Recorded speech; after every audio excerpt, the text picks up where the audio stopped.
ये एनडीआरएफ के बारे में सर बता दें क्या? एनडीआरएफ का गठन 19 जनवरी 2006 को इस उद्देश्य के साथ किया था कि पूरे भारतवर्ष में जो राहत व बचाव कार्यों के लिए एक ऐसी स्पेशलाइज्ड फोर्स होनी चाहिए जो न केवल राहत बचाव कार्य करे लेकिन लोगों को जागरूक करके उनको डिजास्टर के बारे में सूचनाएं देकर इस तरह से उनको उनकी क्षमता निर्माण करे ताकि वो स्वयं भी एक अपनी भूमिका राहत व आपदा बचाव कार्यों में कर सकें और वो अपना एक कम्युनिटी में एक योगदान दे सकें। सर एनडीआरएफ का जो सिस्टम है किस तरह की आप सेवाएं देते हैं? देखिए एनडीआरएफ की जो हमारी सारी फोर्सेस हैं टोटल पैन इंडिया हमारी 16 बटालियन है। हमारे पास राहत व बचाव कार्यों की अगर बात की जाए तो हम बाढ़, भूकंप से अगर बिल्डिंग कोलैप्स हो जाती है या कोई बिल्डिंग अलग तरह से कोलैप्स हो जाती है, जो केमिकल इंडस्ट्रियल कोई डिजास्टर होता है उसमें गैस लीक हो जाती है, उसके साथ साथ जो हमारे क्षमता निर्माण है, जो हम स्कूल सेफ्टी प्रोग्राम कराते हैं, कम्युनिटी अवेयरनेस प्रोग्राम कराते हैं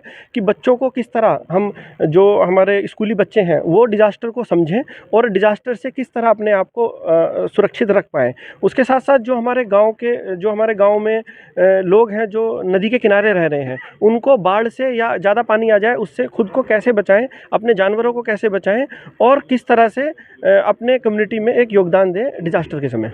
सर पानी में किस तरह की मतलब इस तरह की अवेयरनेस के कैंप लगाते हो, क्या करते हो? हाँ, हम मॉक एक्सरसाइज भी करते हैं कि हम एक सिनेरियो बनाते हैं कि अगर कहीं नदी के किनारे अगर बाढ़ आ जाती है तो उसमें किस तरह हमारे रिस्पांस प्रोसीजर होता है। देखिए जैसे अगर बाढ़ की बात करें तो बाढ़ में जो डिस्ट्रिक्ट एडमिनिस्ट्रेशन है उसके पास काफ़ी एजेंसी हैं, जैसे कि एनडीआरएफ, एसडीआरएफ, एनडीआरएफ है, एसडीआरएफ है, साथ में जो आपका इरिगेशन डिपार्टमेंट है, जो कैनाल डिपार्टमेंट है, इन सब के पास अपनी अपनी कुछ क्षमताएं होती हैं। उन क्षमताओं को हम आपस में कभी ज़रूरत पड़े तो उसको आपस में किस तरह हम कोऑर्डिनेट करके एक अच्छा रिस्पॉन्स कर सकें, जैसे कि ज़्यादा से ज़्यादा लोगों की जान बच सके और हम अगर कोई लोग अंदर फंस जाते हैं तो उनको किस तरह से वहाँ से निकालें और अगर कुछ लोग वहाँ से आने में सक्षम नहीं है तो हम बोट के माध्यम से उनको वहाँ खाने पीने के सामान के साथ साथ उनको वहाँ मेडिकल सुविधा भी जो है प्रदान करते हैं। ठीक है सर, पानी में जैसे अब डिजास्टर के टाइम जैसे लास्ट टाइम भी बाढ़ आई है जी, उस समय अपना एनडीआरएफ का कितना योगदान रहा क्या? देखिए एनडीआरएफ की टीमें कुल 25 टीमें हमारी इस 2025 की बाढ़ में लगी रही हैं। मैं खुद सबसे पहले पठानकोट डिस्ट्रिक्ट में यहाँ से टीम लेकर गया था।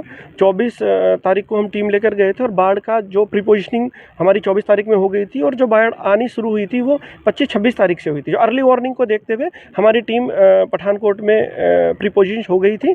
उसके बाद पठानकोट, गुरदासपुर, अमृतसर इस बार बहुत ज़्यादा बाढ़ जो है आई, तो वहाँ हमने जवाहर नवोदय विद्यालय के करीब 450 बच्चे फंस रखे थे जो कि जिनके आने के रास्ते बंद हो गए थे, उनको हमने वहाँ सबसे पहले निकाला। और उसके साथ साथ जो ऐसे गांव थे जो बिल्कुल कट ऑफ हो गए थे रास्तों से, रास्ते बंद हो गए थे, बोट के माध्यम से, ट्रैक्टर के माध्यम से, और हमने उनको वहाँ से निकाला। जो लोग नहीं आ पा रहे थे उनके लिए हमने राशन, चिकित्सा सुविधा, दवाइयाँ जो है हमने वहीं पर प्रोवाइड कराई। डिस्ट्रिक्ट एडमिनिस्ट्रेशन के साथ मिलकर जो है इनका ये सब काम किया गया। एनडीआरएफ के सर जो आपकी जो टीम है क्या पानी के लिए अलग है या डिजास्टर अलग अलग टीमें? एनडीआरएफ में जब भी हमारा कोई रेस्क्यूअर आता है तो उसकी करीब 4 माह की ट्रेनिंग होती है। उस 4 माह में हमारा बाढ़ संबंधित ट्रेनिंग भी होती है, कोलैप्स स्ट्रक्चर के संबंधित भी होती है, फर्स्ट एड भी हमारे रेस्क्यूअर्स को सिखाया जाता है कि अगर कोई घायल व्यक्ति है तो उसको पहुँचाया जाए। वह केमिकल, बायोलॉजिकल, रेडियोलॉजिकल और न्यूक्लियर जो इमरजेंसी है उसको देखते हुए उसकी ट्रेनिंग भी की जाती है। ये सभी के लिए मैंडेटरी है। करीब 4 माह का ये प्रशिक्षण कार्य जो है होता है।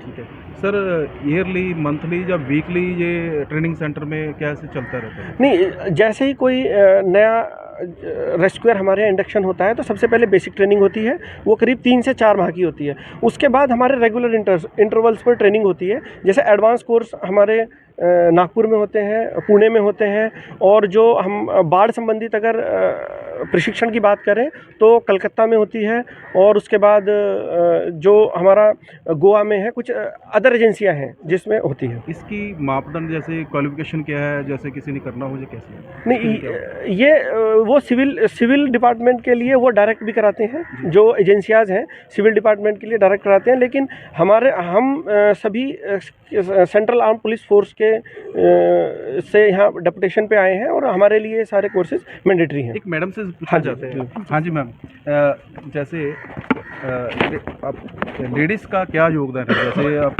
ठीक है, लेडीज़ एंड जेंट्स में कोई फ़र्क नहीं है। मीन्स देखिए, आप भी बड़े इस जो ज्वाइन किया आपने एनडीआरएफ का, क्या सोच के अपने को किया? जो हमारी एनडीआरएफ की जो ट्रेनिंग होती है, जितनी मेल रेस्क्यूअर्स की ट्रेनिंग होती है उतनी ही फीमेल रेस्क्यूअर्स की ट्रेनिंग दी जाती है। मैं as a team commander 7th NDRF में अभी कार्यरत हूँ। तो लेडीज़ और जेंट्स का कोई अंतर नहीं है अगर कार्य की बात की जाए, कार्य क्षेत्र की बात की जाए। स्पेशली लेडीज़ को इंडक्ट करने के पीछे सबसे बड़ा उद्देश्य ये था कि जो कभी भी किसी भी आपदा के दौरान महिलाओं की प्राइवेसी को ध्यान में रखते हुए और वो लोकल प्रोटोकॉल्स को ध्यान में रखते हुए फीमेल ज़्यादा बेहतर तरीके से समझ सकती हैं, उनकी झिझक को भी। कई सारी फीमेल ऐसी होती हैं जो आपदा प्रभावित हैं बट वो मेल के सामने अपनी प्रॉब्लम्स नहीं रख पाती हैं। स्पेशली फीमेल को इसलिए इंडक्ट किया गया था। और अगर बात की जाए, जैसे कई बार ऐसी सिचुएशंस भी आती हैं कि प्रेग्नेंट लेडीज़ हैं, वो भी डिजास्टर से अफेक्टेड हैं, तो उन लोगों को सही स्थान पे पहुंचाना, उन्हें हॉस्पिटल्स तक पहुंचाना और उनकी सारी सुविधाओं को ध्यान में रखते हुए हमें उन्हें सुरक्षित पहुंचाना होता है, उनकी जान बचानी लास्ट होती है। में मैडम क्या मैसेज देना चाहिए हमारी पब्लिक को, मीडिया को? मैं सबसे यही कहना चाहूँगी कि एनडीआरएफ हमेशा आप सभी के लिए तैयार है, लेकिन एनडीआरएफ जो अवेयरनेस प्रोग्राम कराती है उसमें ज़्यादा से ज़्यादा संख्या में आप लोग शामिल हो और जो भी आप लोगों को बताते हैं कि रिस्पांस किस तरीके से करना है, आप लोग खुद भी तैयार रहें ताकि एनडीआरएफ जब तक पहुँचे तब तक किसी भी व्यक्ति की जान ना जाए। आप लोग खुद भी तैयार हो और अपना योगदान दें आपदा को कम करने में, आपदा के क्षति को कम करने में और ज़्यादा से ज़्यादा लोगों की जान बचाने में। Thank you. Thank you ji.